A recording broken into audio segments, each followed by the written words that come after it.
National Herald के विषय में जो प्रक्रियाएं हो रही हैं वो कुछ भी नई नहीं है, इसलिए क्योंकि जब ये केस शुरू हुआ था तभी हमने बड़ा स्पष्ट किया था कि ये बड़ा विचित्र केस है जो शुरू किया गया है बिना किसी एक रुपये के स्थानांतरण हुए, बिना किसी एक पैसे की प्रॉपर्टी के स्थानांतरण हुए। एक नॉट फॉर प्रॉफिट सेक्शन 8 की कंपनी बनाई गई जिसमें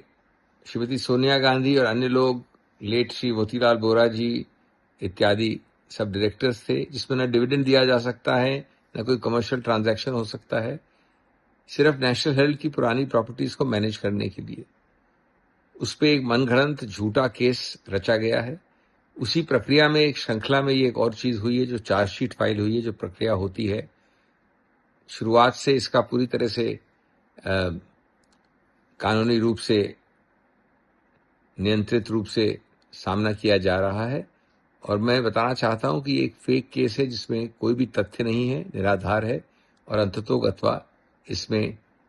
कोर्ट्स ये स्पष्ट करेंगे। अभी सिर्फ एक कानूनी प्रक्रिया चल रही है और इसको एक राजनीतिक प्रतिशोध की भावना से किया जा रहा है जो दर्शाया जा रहा है।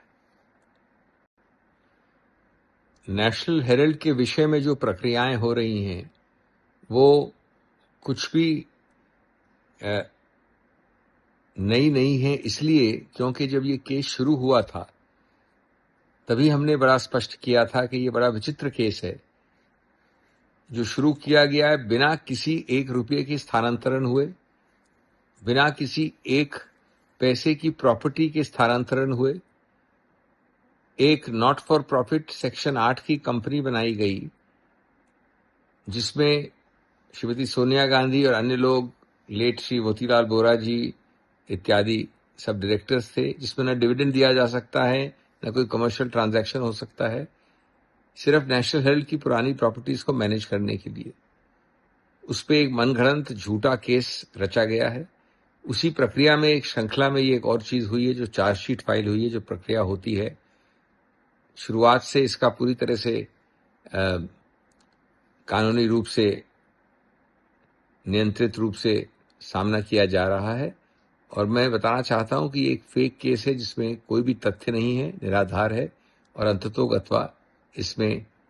कोर्ट्स ये स्पष्ट करेंगे। अभी सिर्फ एक कानूनी प्रक्रिया चल रही है और इसको एक राजनीतिक प्रतिशोध की भावना से किया जा रहा है जो दर्शाया जा रहा है।